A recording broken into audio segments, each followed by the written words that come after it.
jërë ngeen jëf mbokk yi am di jàmm yi ñu dox di leen ziara ci tundu réew mi ñu jaajëfal leen ne leen asalaamaaleykum wa rahmatullah wa barakatuhu mbokk yi am di jàmm yi ñu jaajëfal leen ci topp bi ngeen di topp programme seen télévision Al Mauritania la télévision leader bi leen gën jóge seen émission pencum askan wi àllarba bu jot fukki waxtu ak benn jàpp fukki waxtu ak ñaar noonu la ñuy nuyoo mbokk yi nga xam ni ñi ngi ci tunduwaalo yi njaago ba gaani ñu jox leen cër gi di maxa gorgol brakna une chérie ñaari hôtes yi ñu jaajëfal leen di nuyu mbokki Tirizamur Nouadhibou ñu jox leen cër bu baax a baax jàll Chami egsi ci ñetti wilaya yi di leen jaajëfal mbokk yi ulema yi aji docteurs yi ñu jaajëfal leen ci këru docteurs yi ñu jox leen cër aji wàññeeku yi ñu ñaanal leen buur bi yàlla xaare leen aljana firdawsi bi jaayil Mustafa al Karim Seydina Mouhamed mbokk yi am di jàmm yi le secteur informel la ñuy nuyu waaye jógtee fii nag tey laale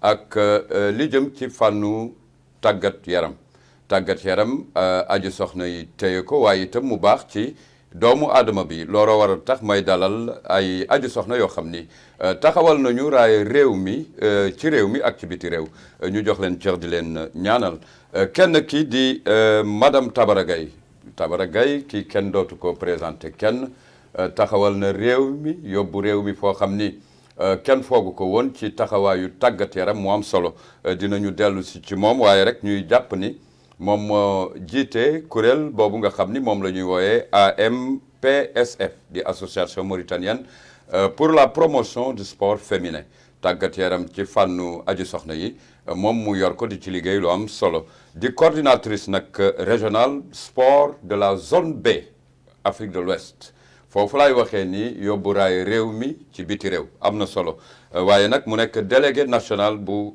GTCF dina ci ñëwaat pour gën ko tas kii nag moom ñu ngi koy dalal jàmm alors madame Dali Boubou Niang elle est technicienne supérieure en santé odontologie waaye kii nag vraiment bu ñu taxawee ci moom nekkoon na meilleure basketteuse ci réew mi waaw taxawal raay réew mi vraiment ñu am mbégte di leen dalal ñaari aji soxna yi taxawal seen réew dolli mandarga yi ci fànnu sport alors madame Tabara Gaye yaa ngoog réew maa ngoog biti réew ñu ngoog di jaajëfal la télévision Al Mauritania di la dalal jàmm asalaamaaleykum wa rahmatulah wa barakatuh bisimilah. waaleykum salaam wa rahmatulah taala wa barakatuh.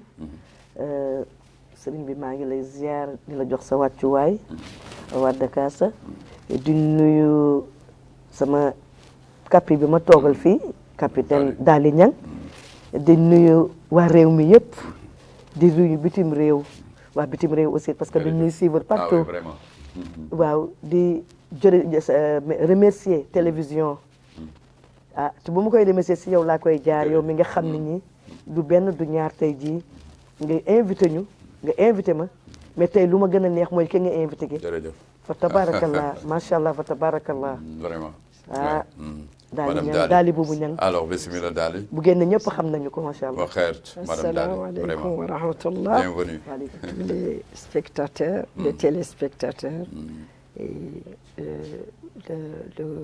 le groupe technique aussi et ma présidente aussi en face. Oui, en face. Et dama waroon commencer par Monsieur Ibrahim Idriss parce que yéen a am yëpp macha allah. macha allah on vous a toujours suivi. malgré qu'on ne s'est jamais vu face à face. alhamdulilah yàlla dogal na ko tey. alhamdulilah maa ngi xaar. ñu ngi sant yàlla inchallah. ñu ngi sant yàlla. Vous êtes une fierté en tout cas. Bienvenue à la télévision de Mauritanie. Honneur et pour moi aussi mooy recevoir ay aji soxna. Vraiment du côté des femmes c'est encore beaucoup plus sûr pour nous les hommes en tout cas nous faisons confiance alors madame Tabara historique bi am na de tàggat yaram ci fànnu aji soxna yi fu ngeen ko dooree ba tey ji ci réew mi bari na yëngu-yëngu metti na ak lan la boo ñuy tegal tàggat yaram ci fànnu aji soxna yi fan ngeen ko dooree ak ngeen ànd ak Dali ñu jukki ko xool ndax am na ay tolof wala fu mu egg ci réew mi exactement. waaw jërëjëf sëriñ bi foofu boo ñu laajee rek duñ boo laajee tuddee tàggatu yaramu jigéen ñi si bitim si Mauritanie te ñuy kontaan surtout que nag li nga ñu wax le nag fu ñu dooree fi ñun xanaa ma lay yëgal rek ni maag daal di dooree wuñu tàggatu yaram bi amoon nañu ñu jiitu lu nga xam ne ñëpp dañu ko ignorer xale yi dañu ko ignorer ci réew mi avant ñun dama lay jox benn anecdote daaw ci bu ma defee journée internationale bu sport muy 2023 dama invité les anciennes sportives yëpp du fànn basket rek su ma nee anciennes sportives corps yëpp laa touché sport way de manière générale ma invité les étudiantes de la faculté de sciences juridiques bi ñu ñëwee bi ma defee historique sport féminin en Mauritanie dañu jaaxle ñu yaakaaroon sport mi ngi soog a judd ñoom loolu lañu ma njëkk a wax mais jaar ci léegi lan ngay ramener avant vous ni ma dañu yaakaar sport mi ngi soog a judd fekk na gis nga fii suñu équipe nationale Mauritanie suñu jigéen ñi suñu athlètes yi suñu handicapés yi participer nañu avant 1980 de les années 70 on va dire moom laa la wax parce que ñun on a commencé à jouer en 73 wala 74. 73 ah année 60. 78 78 non 78 boobu ñu ngi lycée. oui mais 78 boobu man maa ngi lycée national. te fekk na balaa loolu bul fàtte ni 79.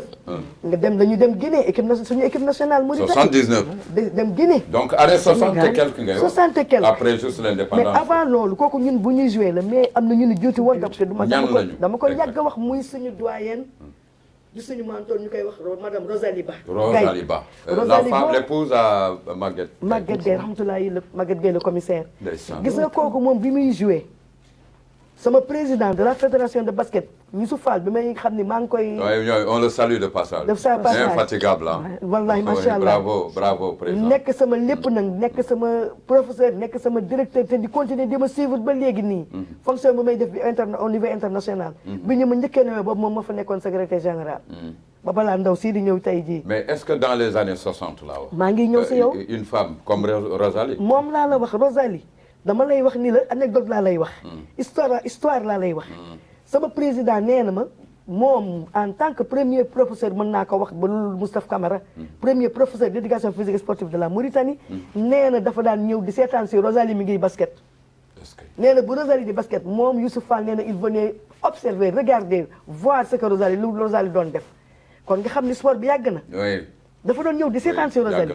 balaa muy nekk le meilleur basketteur. d'accord xam nga ni kooku loolu yàgg na suñu maman rahmatullahi Aïssata Kane ñoom dañ ko doon def mais xam nga dañu doon jàngee bitim réew ci no intérieur bi ak toute la sous-région mais bu ñu ñëwee fii ñu ngi ko doon def donc dañ ko jëlee bitim réew indi non ñun fii dama la wax ñun au niveau du lycée mais ñun jàng nañu ko ñun ñoo ko njëkk a def pratiquement mais am na ñu ne jiitu woon te doon def sport effectivement Fatou Gueye bii tey jii ci nekk ci ngeen jëf sëqaliku def na sport Fatou Gueye def na sport ji d'autres femmes ñi nga xam ni ñoo Rosalie ñoo daan ànd Aïda Gueye ci Rosso Mauritanie. sama mag. elle est toujours à Rosso. wax naa waa basket bi di leen koy seeti ji di leen koy invité. c'est une ancienne basketteuse.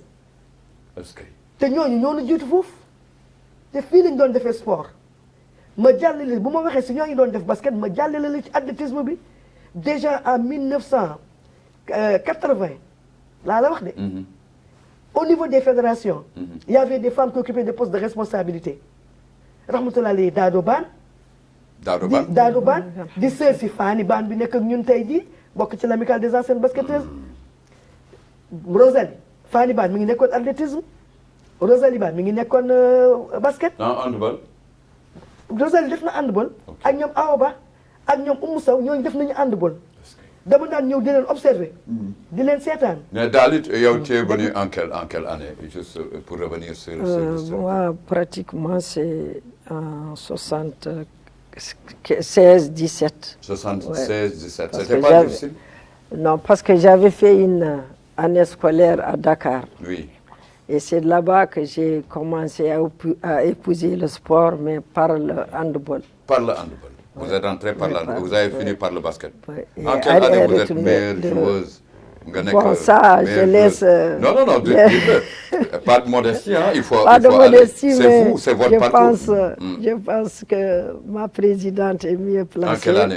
Dites-le. Bon, et à mon retour, j'ai changé, j'ai fait le basket. Le basket. En 77, 60.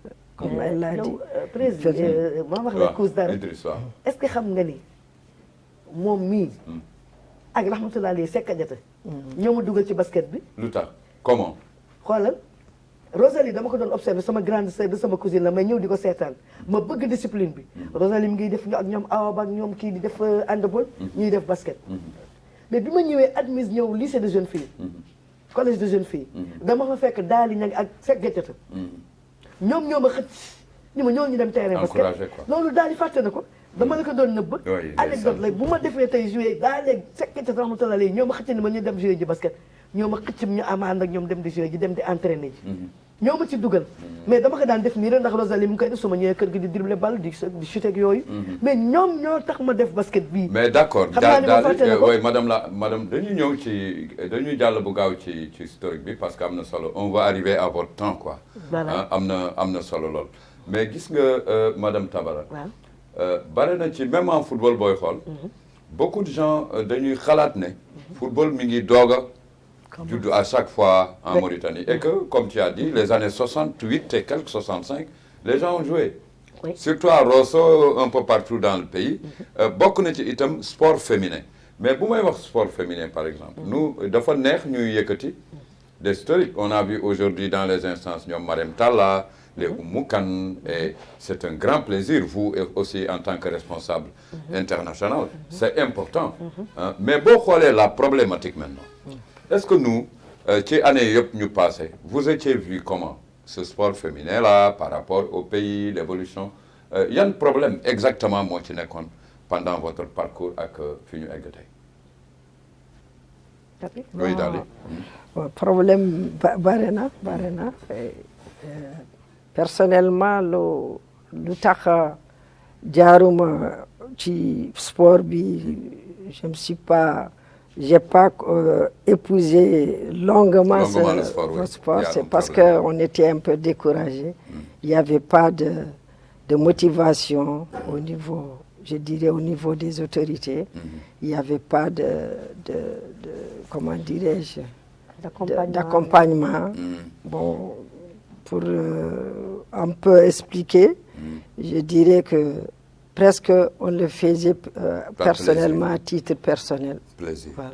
Après, bon, titre personnel, mais c'est. Est-ce que vous avez cherché à comprendre pourquoi ce blocus? C'était quoi les croyances de derrière là pour pouvoir arriver? Bon, je ne dirais pas que c'est les tabous religieux, non, parce que nous on est nés musulmanes, on respecte notre religion, on prie, on gênait, on faisait tout, mais c'est au niveau de l'autorité qui ne s'occupait pas, ça j'ose le dire, n'encourageait pas, l'équipement fait des défauts, l'intéressement aussi, il y avait des personnalités qui mettaient leur propre argent, rahmatullah, le Tchamnawel, le Samba, c'est eux vraiment qui donnait de l'oxygène au sport. Ça, je tiens à le dire. La tenue ne faisait pas problème.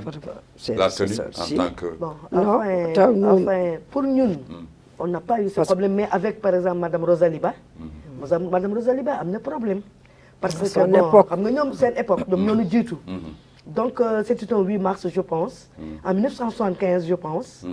Avec c'est autant bu nga xam ne suñu yaay mama Aïssata Kane mama Kadiata Kane ñaan yàlla na ko su ci kaw moom bépp way dawlu wallaahi dugal na ma fu nekk francophonie fu nekk moom temps bu mu nekkee ministre bon dañu leen wax ñu organiser 8 mars xëy na anecdote boobu daal di xamu ko sax xëy na xamu ko bi ñu demee léegi madame Aïssata Kane ni leen bon nañu ñëw y avait les autorités et tout mu ne daal di mu ne Rosalie attention te ni correct laa soxla bon tenue correct boo déggee booba mooy blouson yooyu te xam nga sport bu nekk dafa am réalité dafa am tenue appropriée bu muy sol tenue bu mu war a sol mais terewuñ la nag comme ni la daal di waxee ñun ay jullit lañu mën nga dañuy sol dañuy mës a def basket mais nii xale yi di def léegi def seen bu mbax awta yi di génne seen kii yooyu ñun daawuñu ko def dañu daan protégé wul suñu yére sport dañu koy def suñu saak gàddu ko sol correctement ñëw bu ñu yegsee dugg summeeku sol suñu yére sport te suñu yére sport du ñu tere couvrir suñu bopp ndax xam nañu ni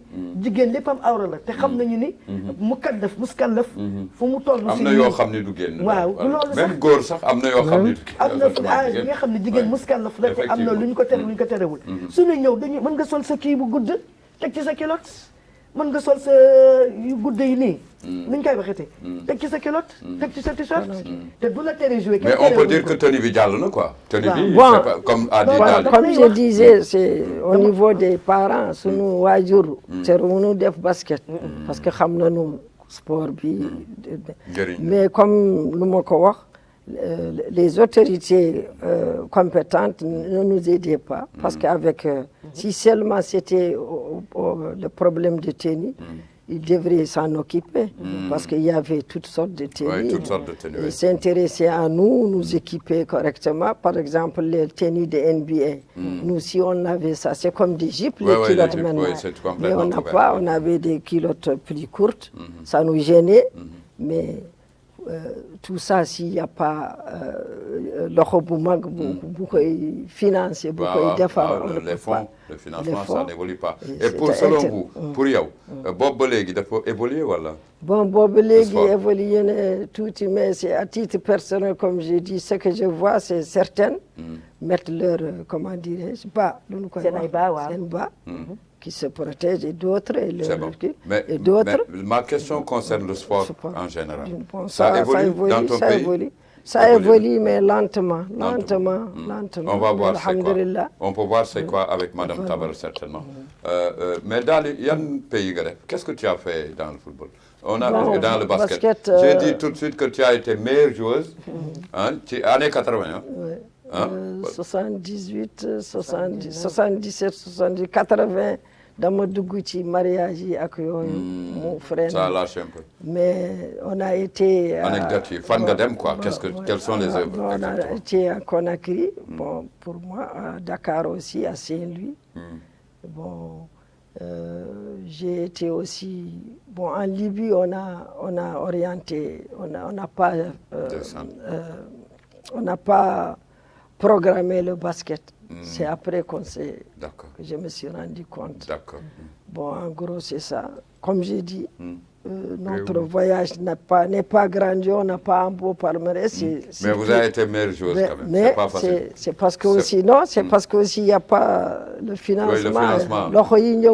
Le sport traîne. Le financement dans le sport féminin parce qu'il faut encourager. Si on n'encourage pas les sportifs, ça, on ne va pas loin. Madame Tabara, en tout cas, on va voir ça avec moi. Man toujours damay wax ni des na pour yow daal parce que boo xoolee casquette yi yëpp c'est après qu'elle est revenue nga ñëw def AMPSF c'est après bien avant j'ai tout suivi pas de problème mais quand on est coordinatrice régionale koo xam ni mooy Jokalante sport ci réew yi nga xam ni zone B de l'Afrique de l'Ouest xam nga damay wax ni kii warul dox ak tànk kii warul jël taxi daal di Yep. Quand elle est déléguée nationale du GTCF, c'est le groupe de travail Conféges pour la promotion et la participation des femmes et des jeunes filles aux activités jeunesse, sport et loisirs. Moi, promotion. Mais Dali a dit ça très non. Il y a encore confirmé ni. Et cette situation aujourd'hui parle aux Mauritaniens avec l'international. Taïdi Boteguet Tabara avec toute cette casquette. Qu'est-ce qui se passe, Madame Tabara?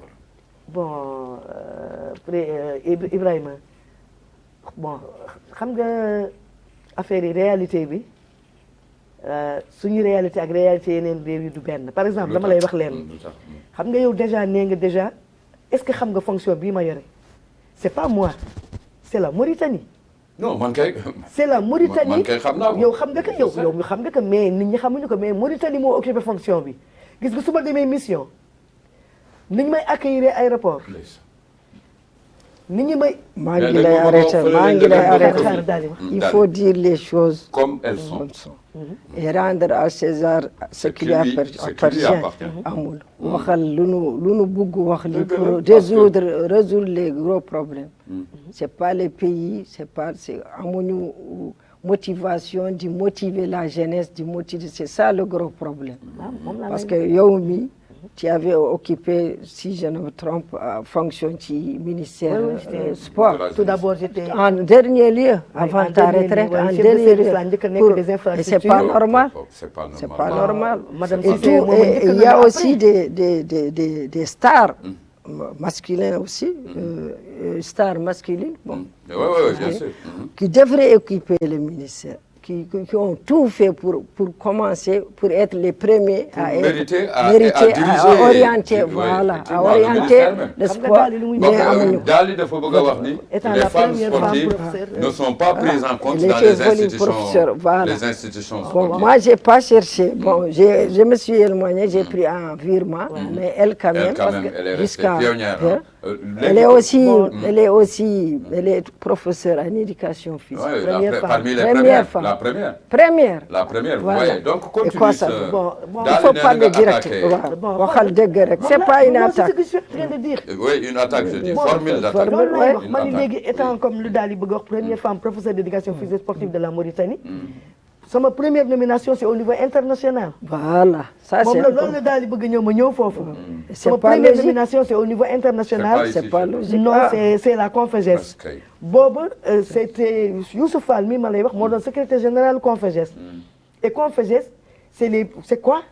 C'est conférence des ministres bu jeunesse et sport de la francophonie mën naa ko waxee noonu. wala des pays yi nga xam ne ñoom ñëpp ayant le français en partage français la ñuy wax. léegi nag secrétaire général bi moo doon Youssouf Fall mais dañ ko waroon élargir parce que Conféges ñu ngi ko créé en 1969. ay góor rek ci nekkoon. yaa ko 1900 kii bi 2020. pour la première fois wala 2019 la ñu am.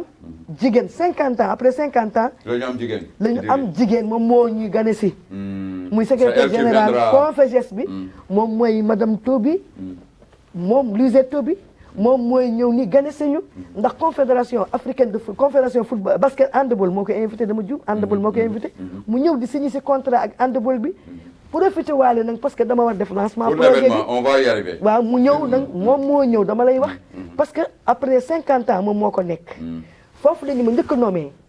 au niveau international. bi ma ñibbisee nag léegi bon foofu nag y avait c'était au Liban ñu dem Liban. c'était la francophonie. et y avait la presse mondiale. internationale. bon foofu nag les délégués comme on est tellement dañu considéré. parce que c'est la francophonie il fallait ñu jël chaque délégué. di lire CVM. Ben, puisqu'il y avait 2 premières femmes, il fallait commencer tous les délégués qui étaient là-bas, des 5 zones géographiques du monde. Donc ils ont regardé, il y avait 2 premières femmes, professeurs d'éducation physique. C'était la Togolaise qui était mon aînée. Première femme professeure d'éducation physique et sportive en lisant son CV, directrice des sports. Donc, moi, je connais. Nous avons la deuxième femme professeure d'éducation physique et sportive, Madame Tabara Gaye de la Mauritanie. Mais quoi, tu étais en Mauritanie? Et ils ont dit complément d'effectif.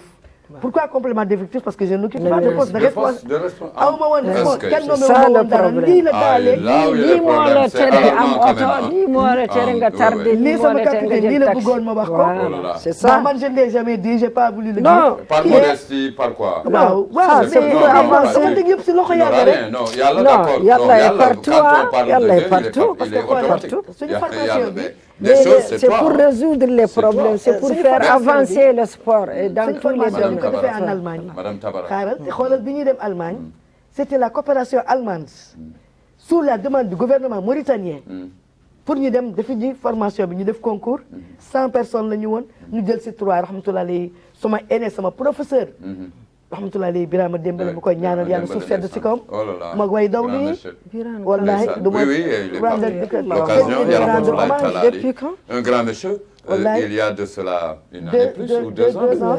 Oui, oui, oui. teg si Birama ndeysaan. mon professeur aussi Sar Seydi ma koy rendre hommage moom itam Ndeysaan. bon Ils sont ñoom partis, ñaar hein. ma nekk ak ñoom ànd ak ñoom Ndeysaan. ñu dem Allemagne jàng ji mais dafa amoon benn convention bi nga xam ne Allemagne yi dañ leen waxoon bu ñu ñibbisee seen étude parce qu'on a fait pédagogie administration du sport on a fait suñu jàng yi ñu ngi ko jàngee en allemand À la scolaire, ñoom. waaw allemand la ñu jàngee et contrat bi moo di woon bu ñu ñibbisee loolu la ñu waxante woon ne gouvernement bi pour ñu jox ñu des postes de ñu nommé ñu Responsable. des responsabilités loolu la Conféges bëgg loolu mooy liggéeyu Conféges ndax Confédération day xeex si nomination position aux femmes yi. Ah, ils n'ont pas répondu Confédération par rapport à. non mais Confédération xëy na amagul woon sax ñun bu ñuy dem Allemagne mais Confédération léegi loolu moo ko tax a jóg. en tout cas ñoo ngi remercier par elle bare na ci ñu mel ni moom ci réew mi daal di jaar na ci léegi. waaw y en a qui se même le football le sport masculin le football ak yooyu. Il y a vraiment des ténors du pays qui ont yi nga xam ni génnee nañu raay réew mi feneen qui se sont battus pour être bien placés ci yenn ci institutions yi et aujourd'hui qui ne l'ont pas. Il faut le dire daal yi moi autour du football nous qui avons fait le football xam nañ lu nekk ci championnat yi on y a joué et participé à des hautes compétitions xam nañ ni football bi tey fédération yi ak yenn ci sport yi ñi ko waroon yore en grande partie yore wuñ ko. c'est ça. vous voyez parce que looy yore da nga koy sentir da ngay sentir dara nekk ci pour nga mën ko yore ëllëg mu am solo en tout cas avec ces discussions war nañu xam nga yow li nga wax li léegi par exemple les anciens sportifs ci toutes les disciplines li ma gis yeneen réew yi parce que xam nga su may voyager li ma gis yeneen réew mi gisuma ko fii si ñun lan parce que gis naa ni équipe yi dem yi que ça soit toutes les disciplines man je parle de toutes les disciplines waxuma basket wala football wala leneen mais fépp fu ma mën dem taseeg ñoom parce que c'est la conférence c'est la francophonie fi ma taseeg ñoom lan ngay gis les anciens sportifs ñooy diriger ak les anciens sportifs ñooy accompagner c'est ça le sport daal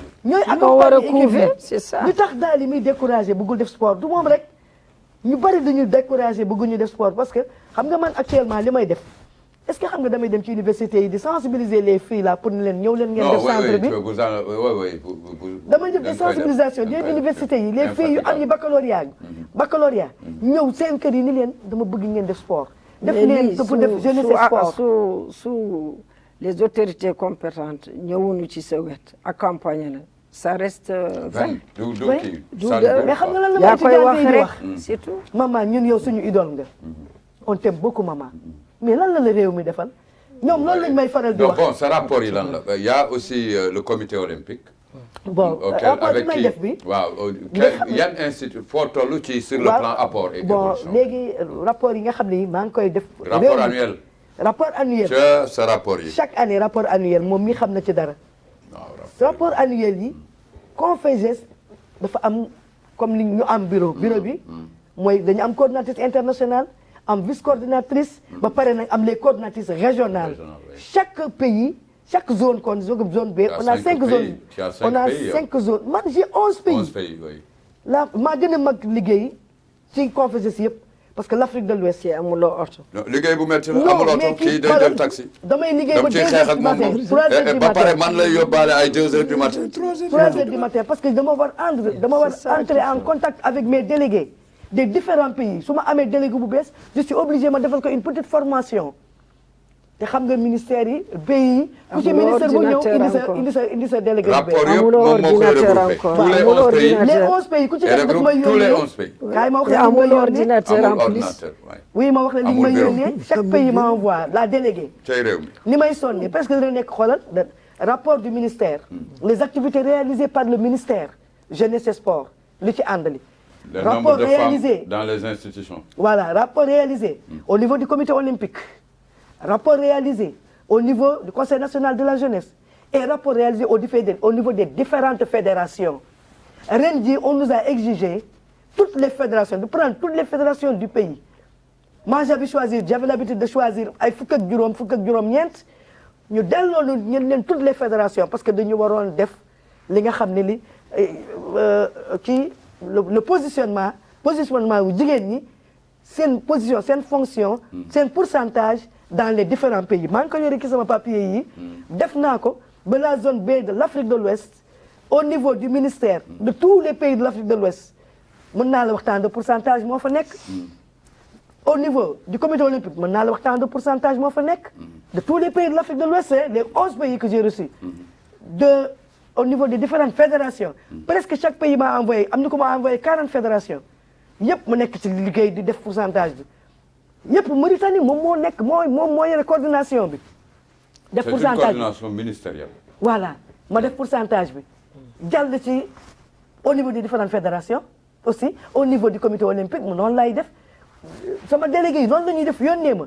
léegi suñu amee délégué bu bees damay obligé léegi jël ko defal ko une petite formation pour mu xam li mu mën a def moo tax pourquoi toujours parce que benn daaw jéeg dañu ñëw ma am des nouvelles délégués Afrique centrale am de nouvelles délégués Europe am de nouvelles délégués seen nouvelles délégués yi en 5 jours pour rapport yi war nañ ko joxe. Qu'est-ce que j'ai fait ma def groupe pour les délégués sport.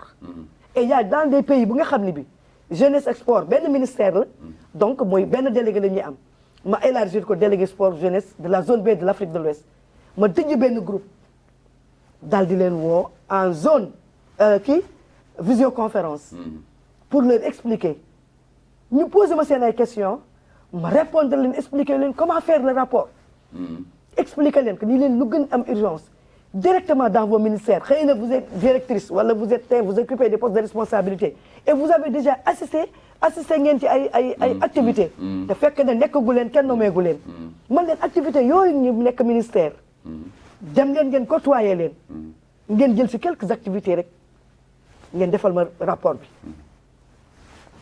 la Confucius dafa am modèle rapport am bu muy joxe pour délégué yi ma yónnee leen modèle bi ñun coordinatrice régionale yi ñu am suñu modèle ma jël les nouvelles bu ñu nommé dans les autres pays dañu may laaj madame Tabara pardon s'il vous plaît est-ce que vous avez le modèle am nga modèle bi expliquez ñu ma expliquer leen gis nga tout ça ñi ngi jàkkaarloog réew mi ñu def suñu cër itam parce que gis nga madame Dali je rappelle que ça n'a pas été facile de nous revenir à Nouakchott et aujourd'hui être à la télévision de Mauritanie coono la je rappelle qu'elle vient d'un très long voyage vraiment di ko ganale et c'est comme ça que vous représentez le pays ailleurs même si le voyage est individuel on porte toujours cette casquette de Mauritanienne là et ce qu'on est quoi c'est parfait en tout cas par l'évolution am na solo mais je veux amener à faire comprendre que Dali yow metti na la parce que je l'ai senti que le pays s'arrête en tout cas sur le plan sport léegi bu ma ko benn question clé peut-être ñan ñoo ko dimbali bu mu egsi fii en tout cas Tabara li ngay expliquer yëpp c'est de façon service du ñu teg ci kawam oui c'est bizarre en tout cas ce fardeau international là et tout ça il n'est pas bien vu chez nous. Est-ce qu'on peut continuer comme ça qu'est-ce que tu fais avec le ministère exactement ñun nekk ñoo koy gis si c'est xoolal gis nga man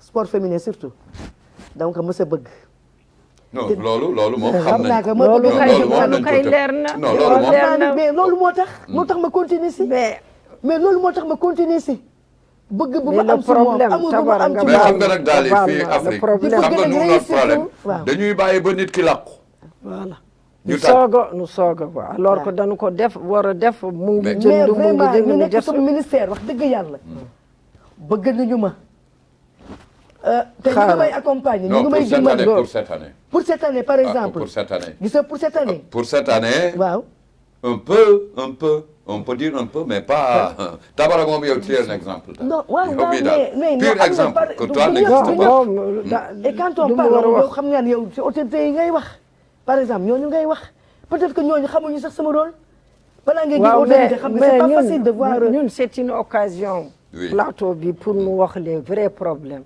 pour nous sensibiliser on va se contrôler du ñu yàq suñu réew ñun amul ku ñu gën a bugg suñu réew amul ku ñu ko gën a bugg de dëgg la mais pour mu baax mu conserver waaw nu waxante on lave le linge sale en famille ñun du ñu xas suñu réew de du ñu xas mais les problèmes sont là il faut les dire de manière générale. Bon, maintenant, comprendre... C'est de manière générale. Oui, d'accord. C'est de manière générale, mais individuellement. Non, ministère général amul. Pas de général. Xamuloo ñeneen ñi lu ñuy dund et puis on s'arrête à toi.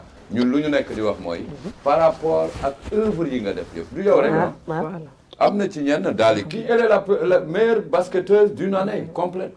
C'est autre chose en tant que am na anecdote aussi yu mu war nettali et dans le pays et mu taxawal jigéen aussi fu mu war taxaw exactement mais ñun lu ñu nekk di wax mooy war nga dépasser fi waroo jël taxi 100 pour ne parler que ça. waruloo tardé. Que ça, waruloo tardé, waruloo jël taxi, tu devrais avoir une grande institution. Département mais sport, elle nous a amené une association quand même.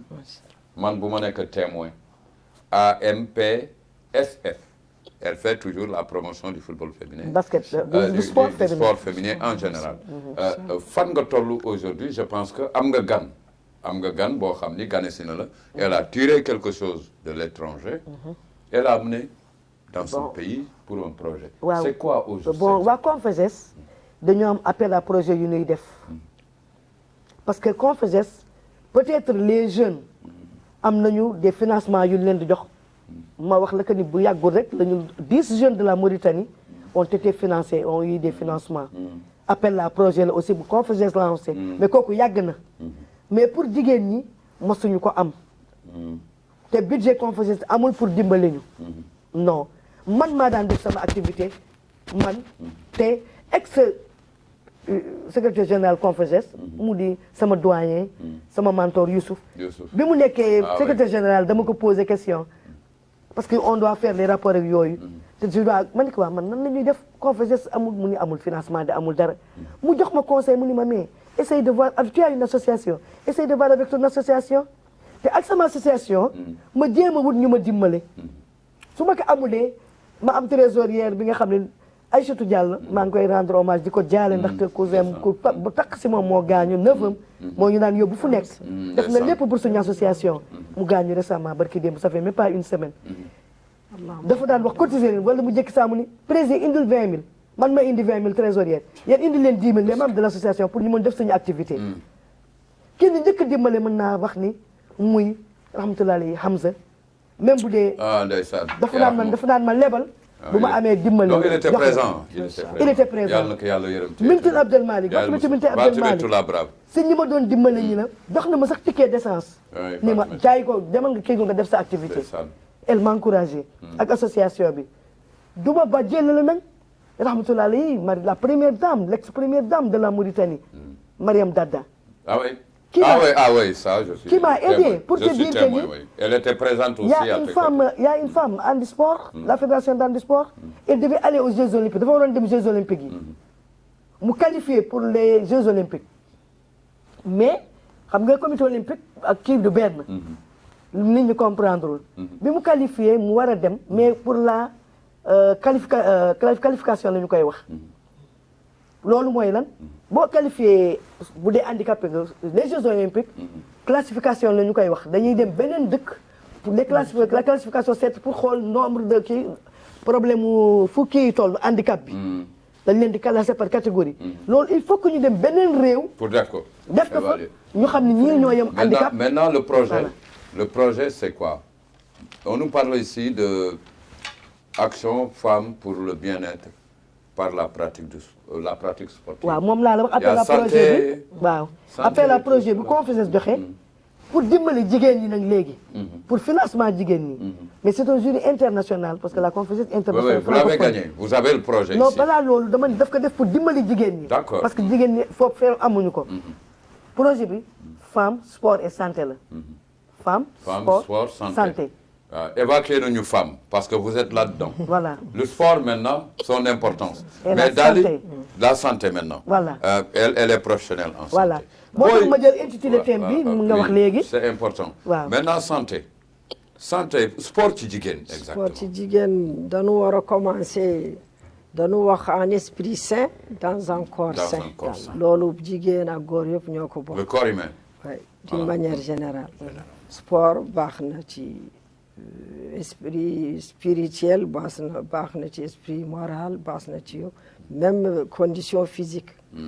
Comme disait maa ngi si comme disait Léopold Sédar Senghor, il faut une culture physique. Donc on doit vivre ça. Donc ça c'est dans et particulièrement pour les filles ou les femmes dañu waroon organiser xam lu ñu koy wax peut-être commission wala yaa ko gën a xam pour nu mun a toppatoo jigéen ñi pratiquer sport. Journée de réflexion. Parce que am na lu bare parce que jigéen day feebar jigéen day day feebar pas feebar. feebar oui feebar bu ñu xam waaw. day gis comment dire. baax day nekk kii. jigéen wérul bu wérul. grossesse. dem na ay kii yu bare. dañu leen war a accompagner. parce que kooku du la tere def. dafa am période par exemple pour menstrues yi da nga war a jël sa comprimé.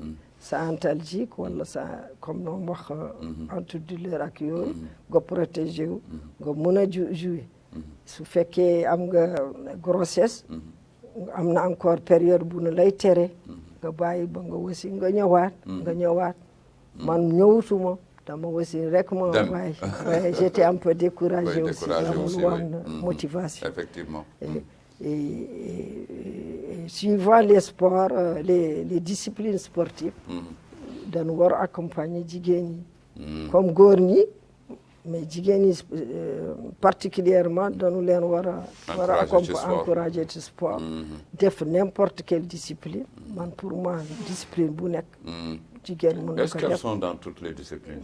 fii waaw elles sont dans toutes les disciplines la preuve en est que keroog le 24 janvier bu journée internationale du sport féminin mooy journée internationale la yow gis nga ko yaa nga fa woon dama woo toutes les fédérations ma yónnee leen invité jigéen ñi ñoom ñëpp ñu ñëw. mais j'ai vu le taekwondo j'ai vu le yoga même. am na lu nekk karaté ñëw na.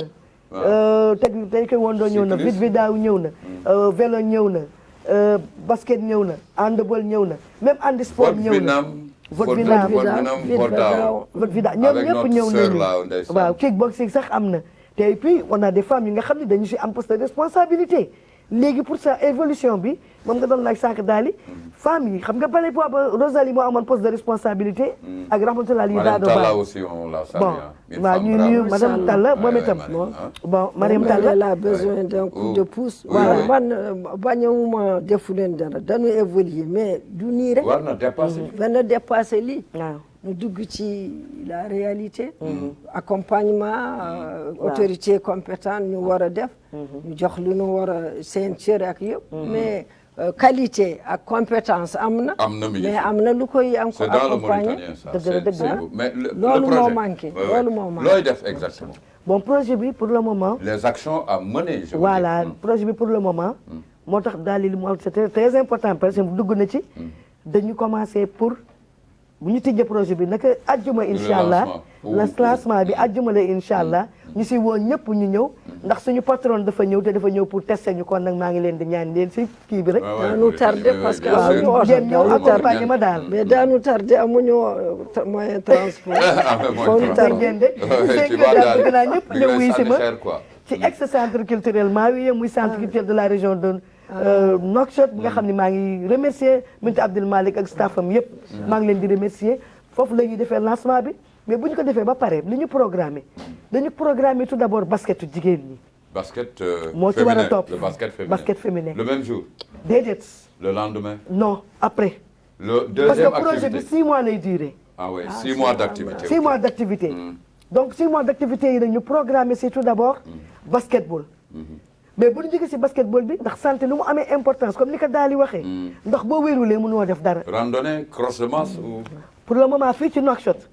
su ñu defee basket ba pare dañ ci fas yéene teg conférence. conférence bi nag. thème bi mooy sensibiliser sur les menstruations. sur l'hygiène. dugg ci santé bi nag. foofu nag la waa santé di intervenir ñoom daal di ñëw. ñoom madame Thiam madame.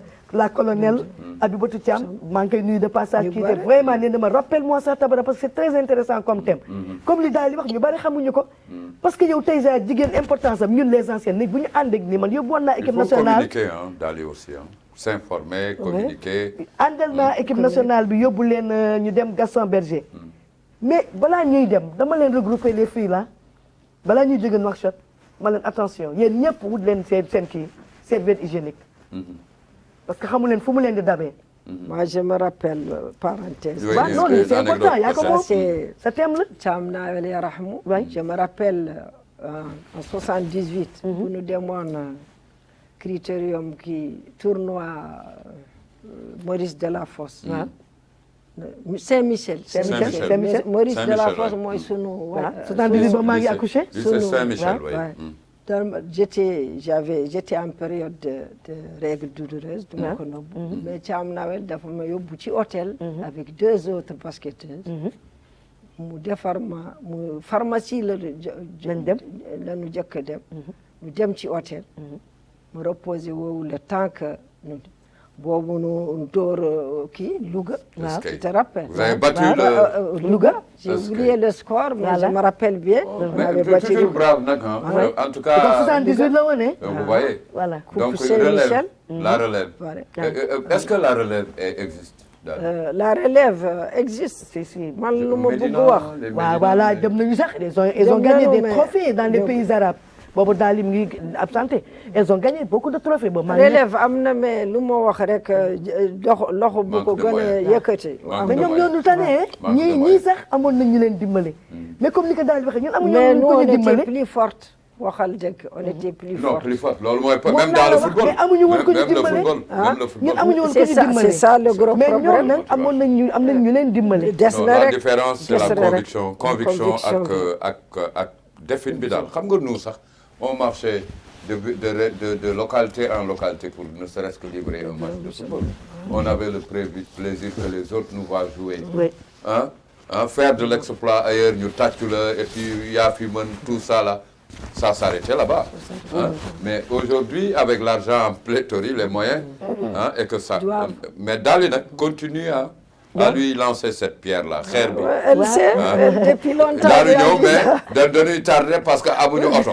Voilà moom kay on prend xam le naa taxi. toujours mu wax ko léegi bu ñu paree foofu ci santé bi léegi nag ñu programmer aussi Nouadhibou Nouadhibou lan lañ fa programmer décentralisé Nouadhibou ñu ngi programmer foofu mën naa ni ko marathon mais féminin cross wala ñu tuddee ko cross wala randonnée pédestre Randonnée pédestre, oui. mais qu'est-ce que je vise là-bas Lu tax? les jeunes filles ak les femmes du troisième âge presque toutes les femmes environ rassemblées 100 à 200 femmes pour ñu rek montrer leen que ni il faut jamais rester assise. Ouais, il faut dire aux femmes qu'il faut un peu bouger. renvoyer le sel, mais lan laa leen renvoyer di le def sucre, tout parce que ça. là. j'ai Aïdara que je salue de passage. ñëpp xam nañ quand on parle de marathon international de Nouadhibou on C'est parle lui. de Aïdara. C'est lui le point focal. C'est lui le point focal. Il m'a même invité une fois, qui est très gentil. Donc, bi ma ko proposé mu ni ma ça c'est exceptionnel, c'est formidable. Ma proposé que def ko foofu Nouadhibou parce que xam nañu nos Et femmes là. revenir ici. Bon, su ma defee fii activité, on part à Nouadhibou faire des activités là-bas. Quand après Nouadhibou vous revenez. On revient ici pour continuer les activités. On a 6 mois d'activité derrière. On a 6 mois d'activité. Voilà. Donc on revient. Voilà. Et Mais dernière nag faut activité bi, c'est la pas capitalisation. oui, faut pas que les gens croient que c'est beaucoup d'argent, il y a pas d'argent. Non, c'est pour cela que c'est troisième simplement âge des bi modèles. ngay wax lii da ngay moytu parce que foofu âge yu diabète ak tension ak yëpp. Voilà, voilà. Là-bas Pourquoi c'est le important? dernier. Ils doivent pas faire le sport ou le Non, elle doit faire attention parce que parfois le sport n'est pas conforme à Parfois, certains. elle est nuisible Voilà, à la certains santé. degrés. je vais venir sur ça maintenant. Bon, yooyu yëpp ce Dana am. sera étudié, je pense. Ouais, Non, je veux revenir. C'est li mu wax li. Pourquoi je parle de troisième femme? Troisième âge. Troisième âge du moins. Lu tax. Même les jeunes filles. Elles ont ce problème maintenant. Tout à Elles fait. sont malades, elles sont diabétiques. Ñëpp mag daal. Elles Ñëpp ont am tous troisième ce âge. problème. Tous ce problème. Mais, qu'est-ce que je les fais faire? C'est la marche seulement. Elles ne vont pas courir. Marche sport là. C'est la marche. Et c'est le meilleur moyen. Ok. Gis nga la marche. On néglige cela. Il y a le football. Mais ce que nous... Non, Il non. n'y a pas le football dans le programme. Non, ce que nous proposons, ce gën a n'est yomb, que la moo gën a marche. yomb. On propose, en tant que technicienne, 30 minutes de marche par D'accord. jour. Significative. Voilà, par Voilà, jour. c'est bon. Par jour. Pour que ces femmes-là, je les appelle, pour rien du tout, elles peuvent faire 20 minutes de marche, 30 minutes de marche. Et les sensibiliser, leur dire que je veux que vous continuez à faire cette marche. Ok. Ne Ok. pas se reposer. Parallèlement à ça, am Et na ne pas lekk se bi, sacrifier à le régime le alimentaire régime aussi alimentaire. compte. Voilà. Le régime Et c'est très important. Façon Parce que le régime alimentaire mooy rey suñu femmes yi. Elles sont à la maison, Kimbo, Adinomoto, Voilà, Adja, la paresse, tout et ça la là. paresse. Non, ça, non, Elle ça, mange non. beaucoup. Je pense et que les très gens en sont important, évolués. En Allemagne, on avait fait une étude. On a vu que les femmes du tiers-monde, dañuy teel a màggat teel a res. Pourquoi? Plus d'excitant. Non, pas ça.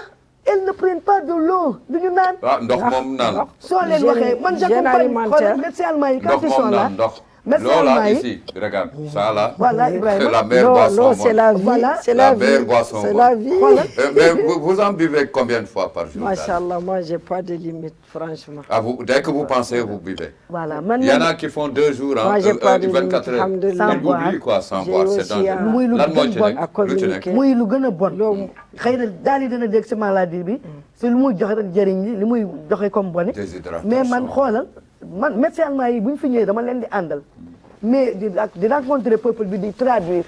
mais le problème ñu si bëri bu ñu ñëwee sama bopp day metti ras yow jaani kada xorom ne Moussa sama bopp day metti soo leen poser question. les médecins allemands kañ nga gëj a naan man naan te maruma.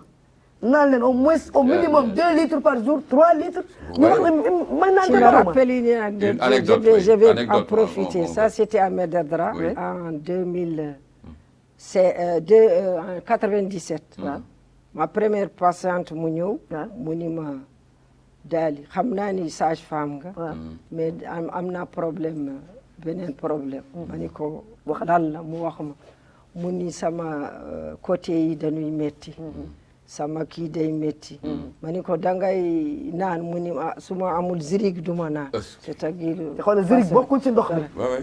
après lu mu wax encore il faut ma naan zirig ndox kam mënuma ko. avec tout ce dont elle souffrait. je lui ai dit jëndal keesu Evian bu mag. bouteille 1 litre et demi. jënd ko nga naan ko d'ici demain wala après demain nga ñëw. mu génni maa ngi koy déglu.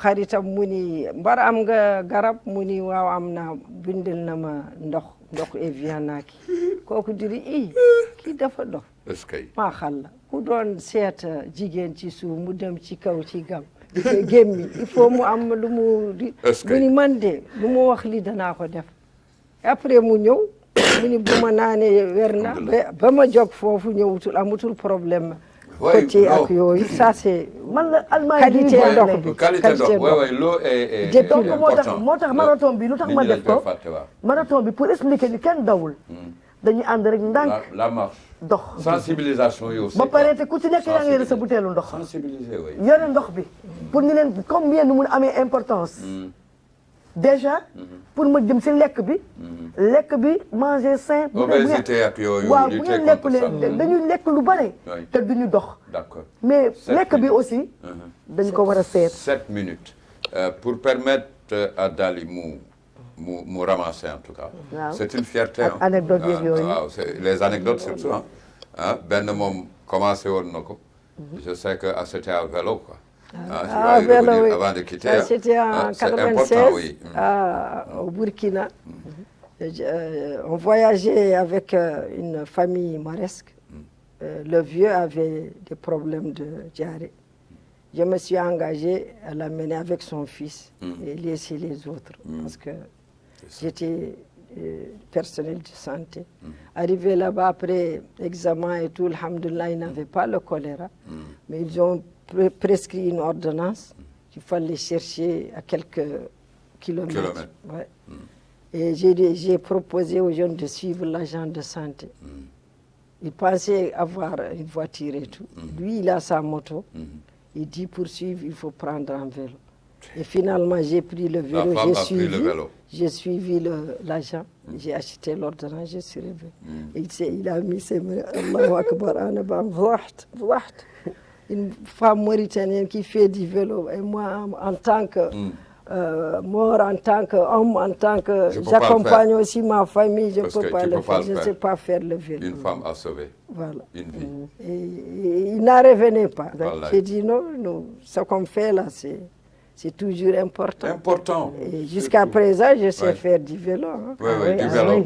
Du sport aussi. Machallah, oui. Machallah, j'ai pas lâché. On se reverra, c'est important. Lu nuy wax pour mbokk yi xam ngeen sport sur tous les âges, dans tous les domaines baax na. lu gën a baax nañu seet suñu santé d'abord ko amu feebar bu koy tere wala ko am handicap bu koy tere du ma dugg encore ci sport rek gémmeen mais alhamdulillah def leen sport góor ak jigéen mag ak ndaw incha allah ngeen toppatoo yëpp dana baax incha allah ñaanal encore ñu